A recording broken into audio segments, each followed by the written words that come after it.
Welcome to EdNews, your go-to source for the latest and greatest in global education. Before we dive into the news, here are this week's top headlines. Australia extends temporary graduate visa eligibility for PhD and master's graduate until age 50. Canada's smart cities market set to soar, projected to reach $4.2 billion by 2032. India surpasses China as top source of international students to the United States. Duolingo introduces 24-hour test results to speed up admission for international students.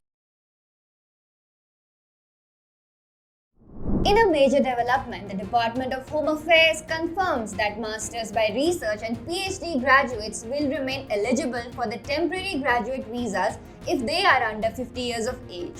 These changes take effect from July 1, 2024. These updates are designed to simplify the visa process and provide better opportunities for mature international students to gain valuable work experience in Australia. Moving on, the Canada Smart Cities market is booming, expected to reach $4.2 billion by 2032 with an annual growth rate of 10.82% from 2024.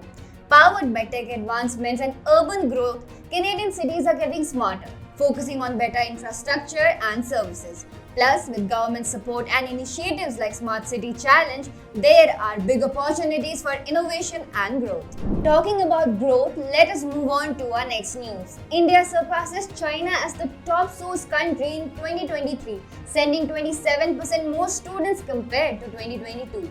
The total number of F1 and M1 students reached 1.5 million, with Asia accounting for 71% of international student population. Popular majors include computer science, business administration, and second language learning. This growth highlights the US as a prime destination for global education amidst tightening policies in other countries. Before we wrap up, let us move to our final news. Duolingo English Test recently launched a fast-track support package to help international students. Starting May 23, the package offers 24-hour test results at no extra cost, speeding up the admission process for July, August, and September intakes.